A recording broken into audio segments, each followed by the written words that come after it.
Hello, viewers.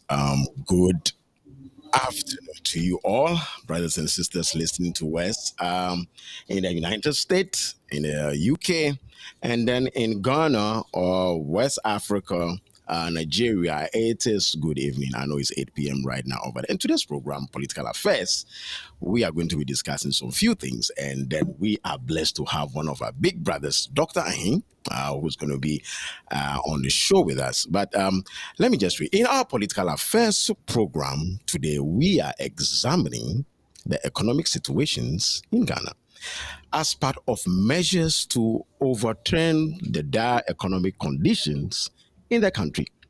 The government has introduced a domestic debt exchange program to manage its unsustainable debt level. In that program, government, among other things, seek to dip its hands into the pocket of individuals bondholders in the country to solve part of the problem. This did not go down well with the individual bondholders who have rejected the move. In fact, the individual bondholders have now formed an association known as Individual Bondholders Forum, IBF. The objective of the group is to, among other things, ensure that they are excluded from the domestic debt exchange program. Therefore, the big question we are asking here on the show is, what impact will this have on the country's IMF negotiation if government fails to secure the consent of the individual bondholders? I will be speaking with Dr. Daniel Amite Amin on this issue. He is the Chief Economics at the Policy Initiative for Economic Development, PR Africa. He has joined us via internet Zoom from Accra, Ghana. Doctor, how are you, sir? I'm fine, Martin. And how is the States? By the grace of God, we are fine. The weather is very cold. You can see from the jacket, I had to put on more than 2-3 shirts just to get myself warm, as if I'm in the tropics. Doctor, question. Explain to us, what is this ODDE means? Yes, thank you very much, Martin. I think before I do the explanation, I would like to give a brief background for this exercise. If you recall, as a nation, we have gotten to a stage where our debt stock is quite high, unbearable, unsustainable, and some of us as analysts have cautioned government over the period that, as much as I believe in principle that borrowing is not bad, because we've not been able to put those resources into the critical sectors of the economy to bring about a ripple effect, we should tread cautiously and have issue statements and then on a number of platforms advise government accordingly. So we've got to a stage where our debt stock's quite high, becoming very difficult for government to meet repayment obligation, and there was a need for us to seek the IMF bailout. And as part of the conditions, or as part of the things that IMF has requested government to do, is to work out debt sustainability strategy, because they don't want to give them the money and all the money will go into debt payment. So at the end of the day, government will not have the resources to be able to drive the economy in terms of bringing about macroeconomic stability. Hence, government came out with the debt restructuring strategy. And initially, the minister announced that, of course, it's going to affect institutions and not individuals as well. But upon a review recently, the Honorable Finance Minister came out with another amendment to the first strategy that this time around is going to affect individual bondholders. Even what we are even picking is that there's that possibility of even affecting holders of treasury bill. Now, what it means is that now this time around is going to affect individuals who have invested their resources, their money with government, holding the bonds with government. Per the strategy, they are not going to get the money now. And even in terms of the repayment mechanism, the value of the money will diminish because of the inflationary rate we're experiencing. Recently, our inflationary rate is 54.1%. So if you have invested in government bond or security, so to speak, and you have the intention that by the end of this fiscal year, 2023, you are going to use that money probably to buy a house, you are a pensioner about retiring, you may not have access to your money, so it will work for you. So Then even with the institutional bondholders that initially government wanted to start, the question is that it's individuals who have contributed monies that collectively invested that one with the institutions. So already attacking institutions is going to affect individual stakeholders. So if you recall, in recent time, Data Bank, which happens to be that of the finance minister, was the founder of Data Bank before he veered into politics, have to close their offices because people were rushing for their money and they couldn't meet with payment because the money has locked up in government securities. And it's not only them, the banks. So we have issued a communique that government should tread cautiously because if care is not taken, we may resort to another financial sector crisis. And that may be very there for the sustainability and then the recovery agenda of government. But as it stands now, the fact of the matter is that government is broke. Government doesn't have the liquidity. But there's one limit, there's one weakness of this government, and that is ability to consult holistically, ability to bring critical stakeholders on board. They believe in unilateral decision using the state power. It won't work in a modern democracy. You need to bring the stakeholders on board, explain the realities on the ground, and try to bring them at speed at the same wave level. If you do that, then you'll be in a better position to roll out whatever policies that you want to do. And what they do is that they try and consult from 1, 2, 3 people, lobby them, and try to use the power of the state to kind of roll out their program. That's the reason which they are failing. And they've not picked lessons from the e-levy, if you recall. Yeah. I think we had a discussion in that particular respect. Sure. Government failed to consult critical stakeholders. And that's the reason which the e-levy was not successful and they couldn't realize the kind of process they wanted to. Similar thing. So you need to consult critical stakeholders, pensioners association, the trade union congress, the teachers unions, and the various stakeholders that we have, and that you know very well that they have invested their money in the various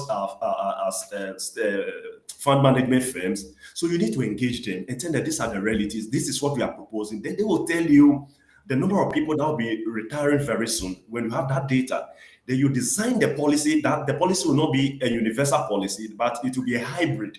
That it will meet various stakeholders without necessarily causing unnecessary hardship.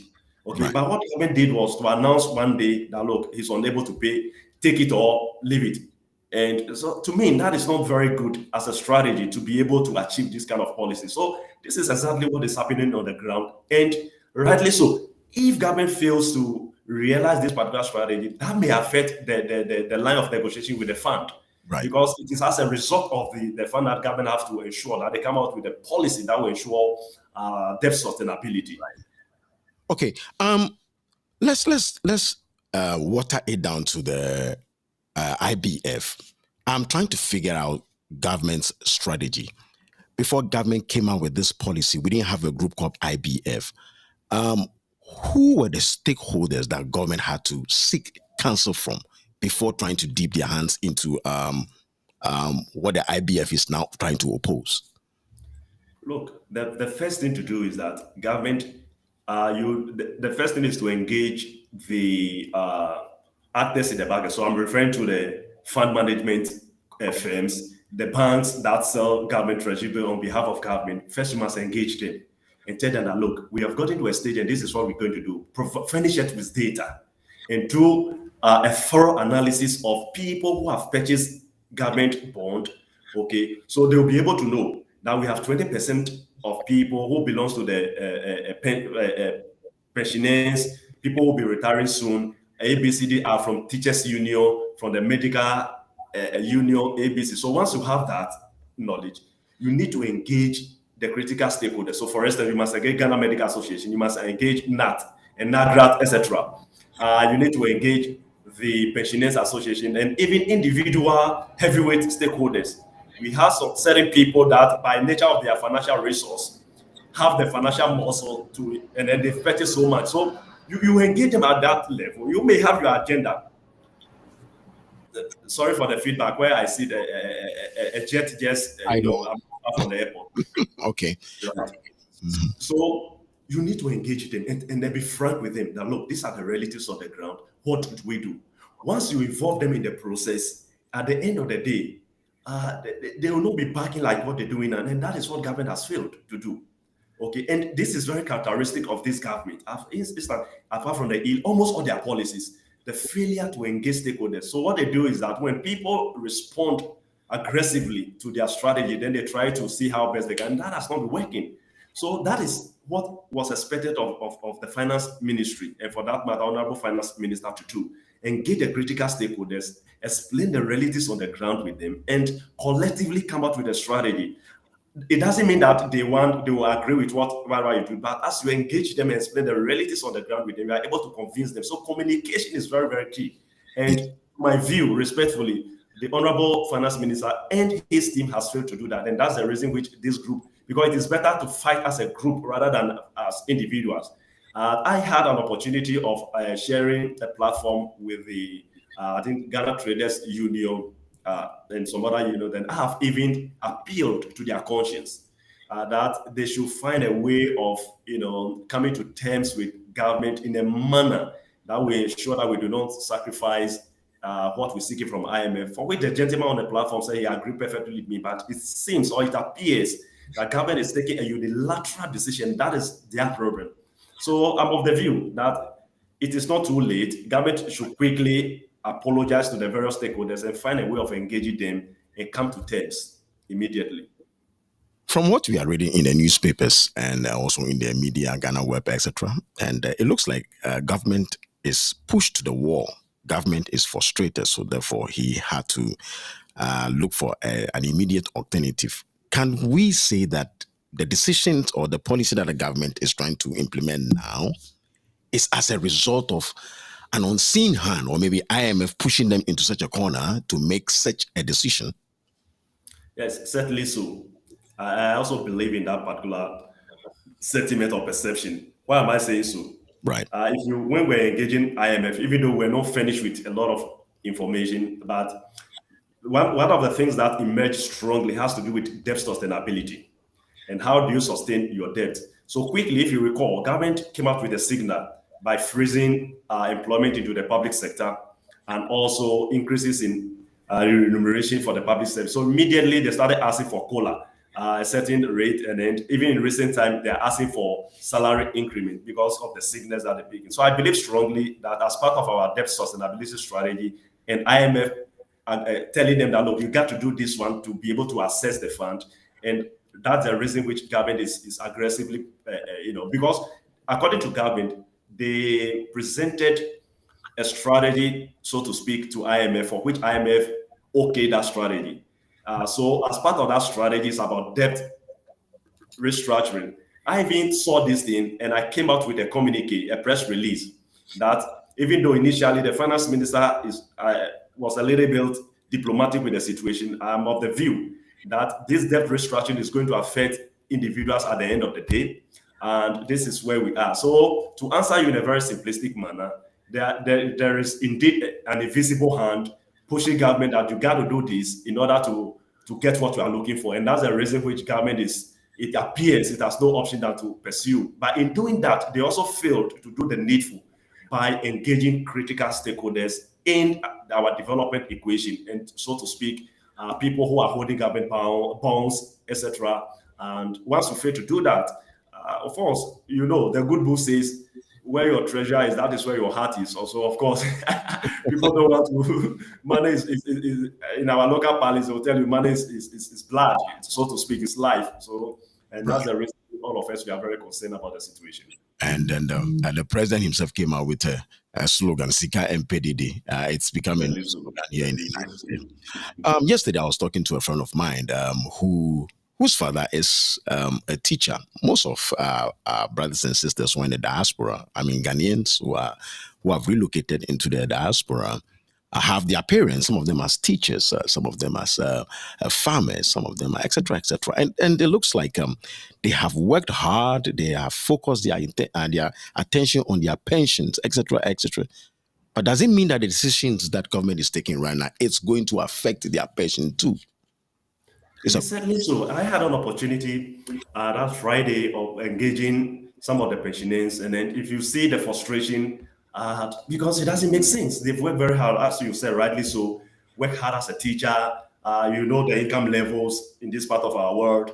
if you are not in that political class, it's people have squeezed so much trying to manage that their limited resources, manage to put a fuel into government investment, knowing very well that government investment is risk-free. And here we are with this policy means that for the next 10, 15 years, they may not have access to their money. In fact, we are getting to a state that if this thing is not well managed, it could bring about a lot of health issues. More importantly, psychological related health issues in the country. In fact, let me visit our past history. There was this investment fund called Men's Good that people put their money there. When the investment soiled, people died, people had strokes and the rest. But this is going to be a very national level of kind of issue. So to me, it is beyond just government saying that I'm doing debt restructuring. It could bring about huge health issue in the country, as well as if care is not taken, it could bring about social unrest, national security issues. So it ought to be considered in a very broad spectrum. And I'm of the view that as we are doing these discussions, government will listen and then they will just judge and come out with a way to address this issue in a manner that will ensure that it does not necessarily, bring about the kind of things that we have just discussed. All right. Somebody just sent me a text message right now. I don't know which country. I think Australia or something. Yeah, I think Australia. And then is anonymous. He said, "Can they go to court per the legal framework of the type of bond investment they have made?" He's talking about the IBF. Can the IBF go to court, take the government to court? Yes, I'm not a lawyer, but what I know is that I think prior to this discussion, the AG advised that, of course, government could be sued because there's a contract. And once you fail to honor your part of the obligation, I mean, our laws allowed, our commercial laws allowed that government could be sued. But you see, the danger is that they cause that in case the government has declared that he's bankrupt. It doesn't have the resources. So even if you go to court, I think the court will consider that into consideration, and even the back and forth, the legal fees and so much, putting all together, that's the issue. And that's the reason why people are not resorting to seek a legal redress. But my limited knowledge in the law suggests that, yes, once it is a contract, people can equally take government on from the legal perspective. But of course, one thing is going to court, and another thing is even when the court make pronouncement, the government appears and they say we don't have the money to be able to earn that obligation. It's kind of a difficult situation. And that's the reason which people are not resorting to the legal machinery as we have it in our statute. Dr. Ahin, okay, let's put it this way. What if the IBF is able to pull through and then they succeed in court? What will be government's next move? And this is quite a difficult, quite a difficult situation. Probably, of course, if it happens, then they should find a way of re-engaging the fund, probably where rooms could be given to the Bank of Ghana to finance this kind of arrangement. If you recall, during the financial banking crisis series, we spent almost about 25 billion Ghana cedis in that particular respect, financed by the Bank of Ghana, which of course has also affected the macroeconomic environment of our country. So if they get ruling, and of course the nature of the ruling is said that government has no option now to honor that obligation, because as it stands now, we can't borrow from the capital market. Right. Our only hope is the fund. So probably it's to re-engage the fund, and then of course tell them that look, when we are getting to citizens are so much aggressive in terms of not supporting the policy, can we have the room and allow the Bank of Ghana to finance? Of course, it will lead to inflationary pressure, but of course, as it stands now, it will be able to solve the situation temporarily. So that is it.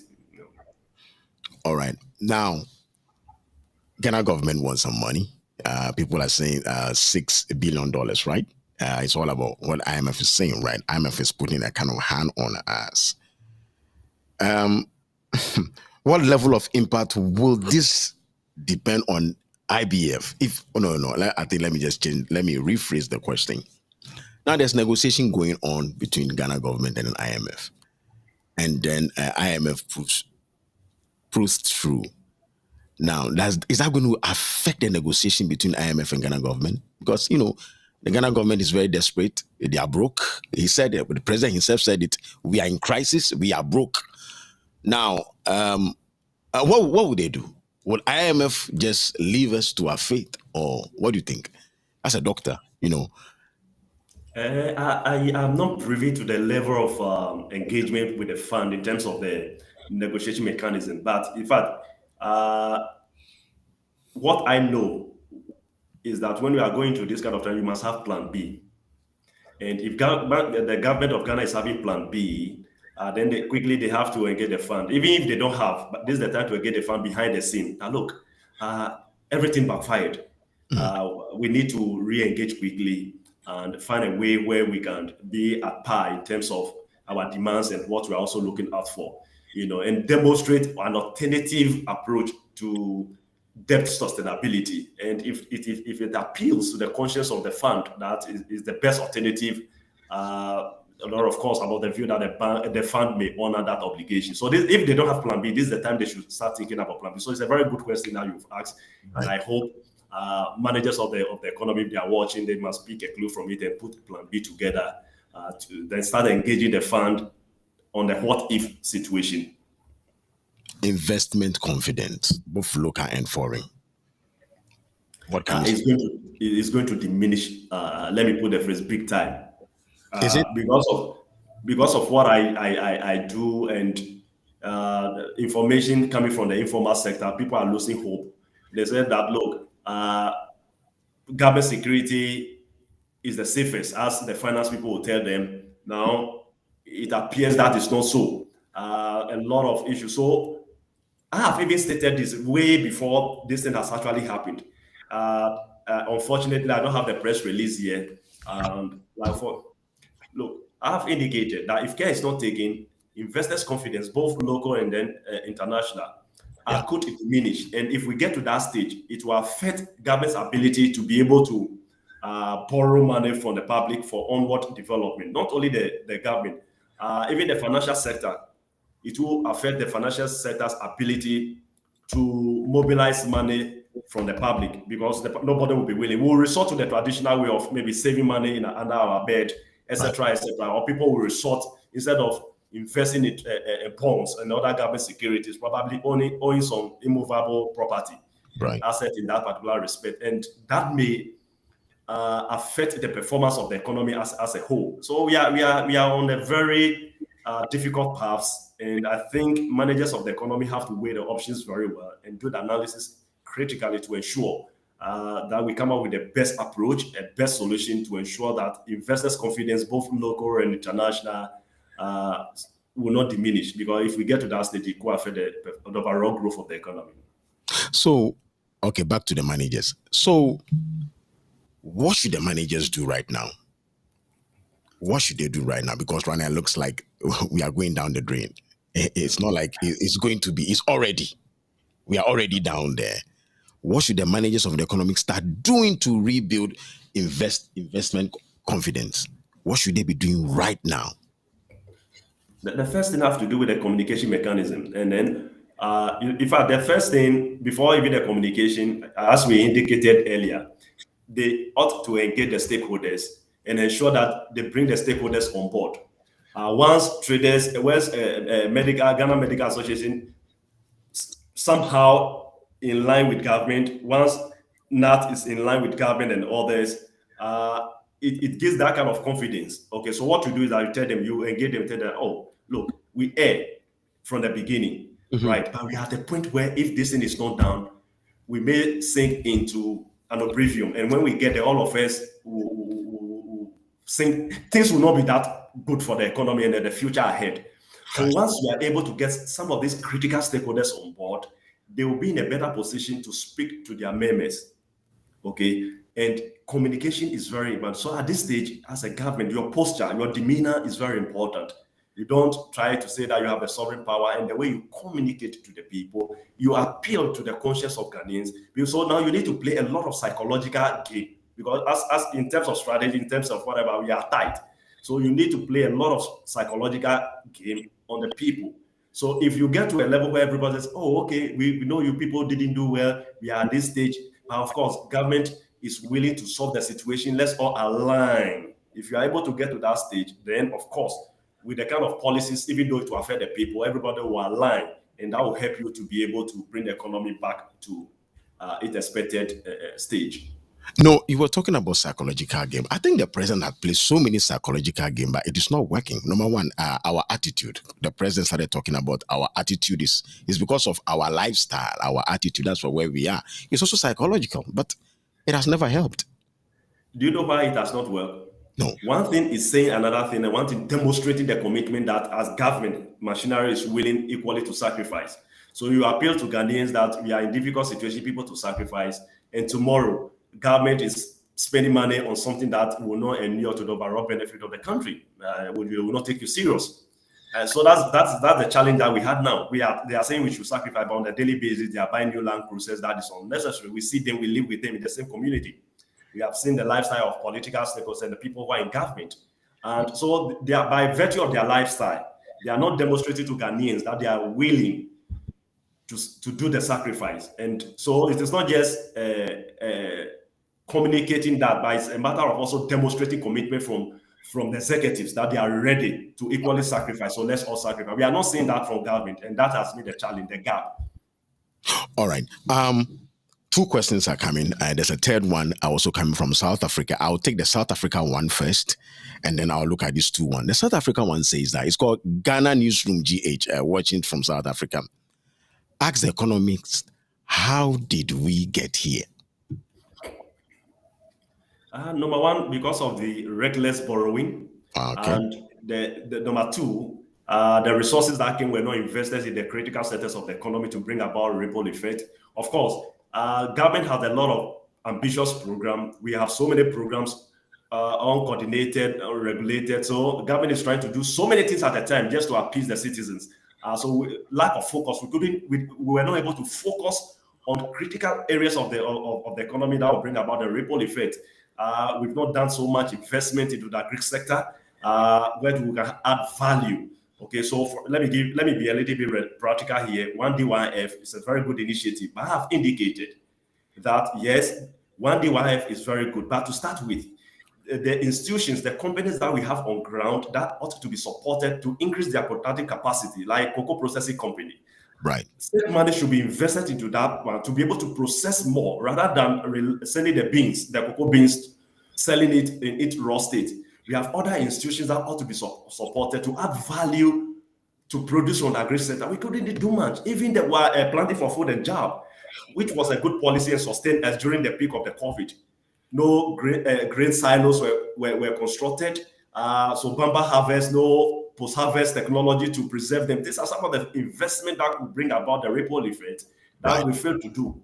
So to answer the gentleman, reckless borrowing, which I've indicated, I have described it on a normal platform that we could suffocate the economy by virtue of the way we're borrowing and by virtue of the fact that we are not managing our resources prudently as expected. All right. Thank you so much. There's another question. There are two questions coming out from here. Let's tackle the first one. Ask the doctor whether some of the managers of the economy who brought us where we are should face trial. Whilst we are in a political dispensation, should they face trial?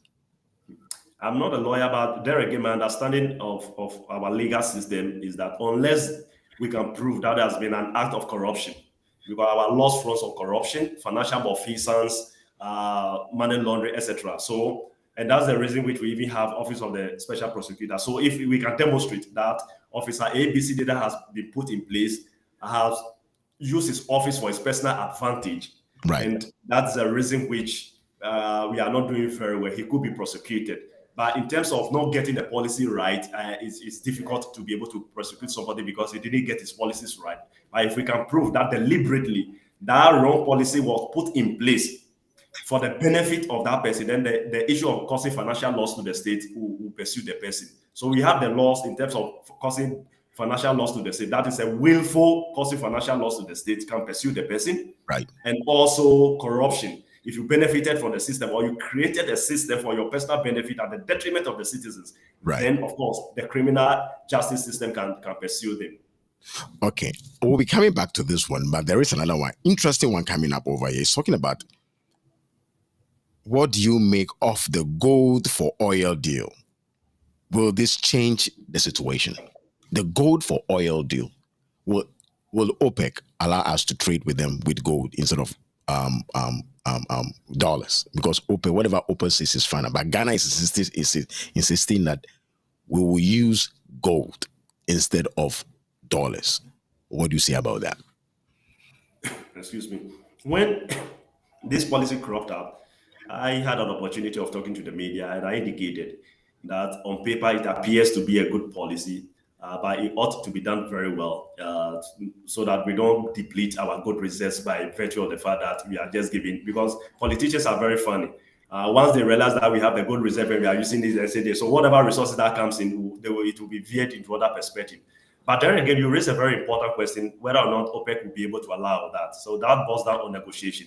And I think negotiating with OPEC as a bloc will be very difficult for Ghana. But we need to identify individual nations within the OPEC first and then have a dialogue with them. And then at that block level, we should be able to have that discussion. But of course, if they say no, it will be very difficult for us to implement it. So it's not just a policy that is unilateral. It is dependent on other variables, and that is acceptability of OPEC and any other nation that we buy oil from, who will be willing to accept this particular instrument. But it is a temporary measure. It's not a long-term solution to our woes, but it could be a temporary measure of ensuring that we minimize the pressure on the city by way of managing our forest or the exchange rate regime.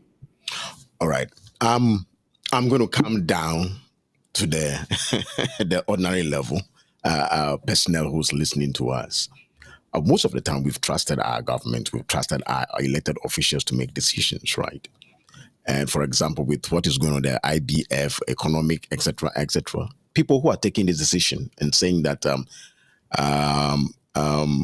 people who are taking these decisions and saying that these things will rectify after 35 years, by then they're not going to be in government.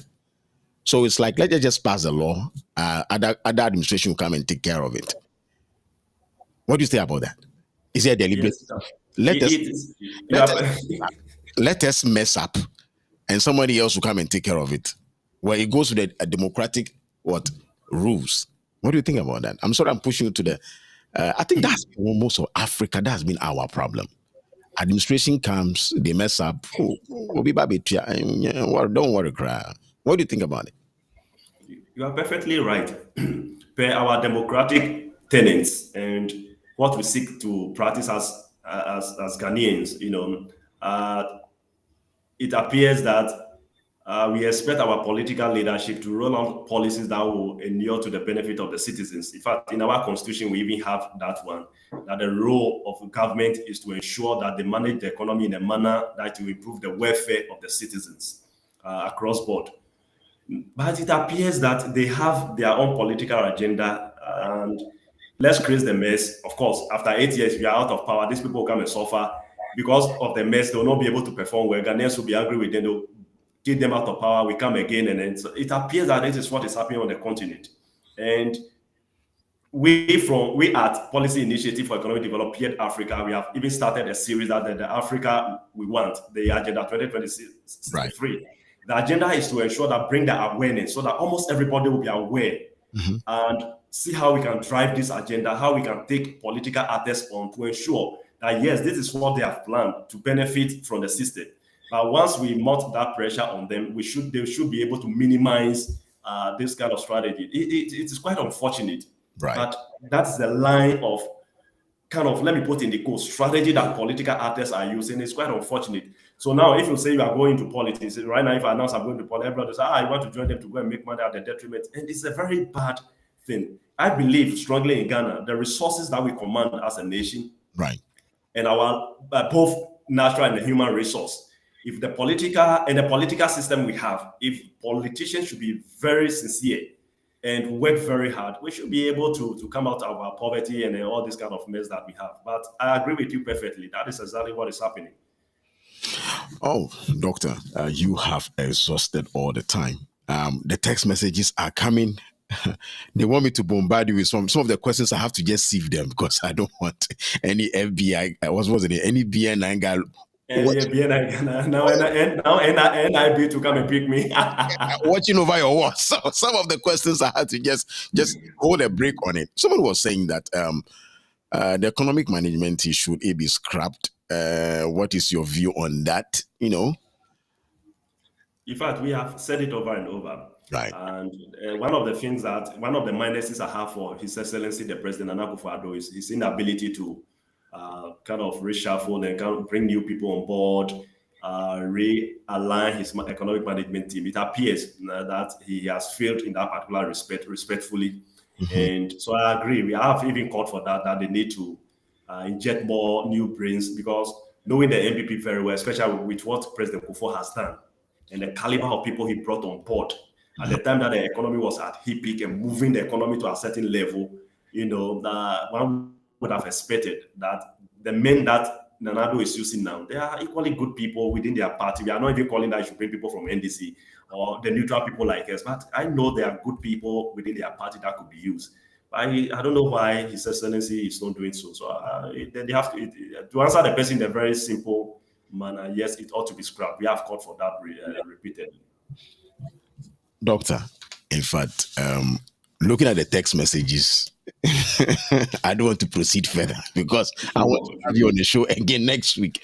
Anyway, ladies and gentlemen, this is Dr.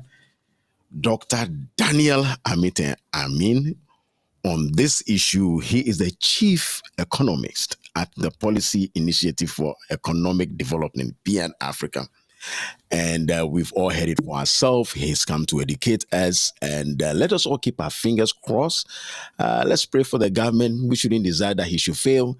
I pray that they are listening to us. They'll put certain measures in place so that we'll move to the next level, a level of success, a level of joy where people can proudly say that 2023, the year 2022, 2023, Ghana was able to recoup itself and got out of this economic debt. Doctor, thank you so much. And then next week, can I have you back on the show? I know by next week, government should come up with some policies. We should see the CD coming down, or we should see the stock exchange in Ghana's favor.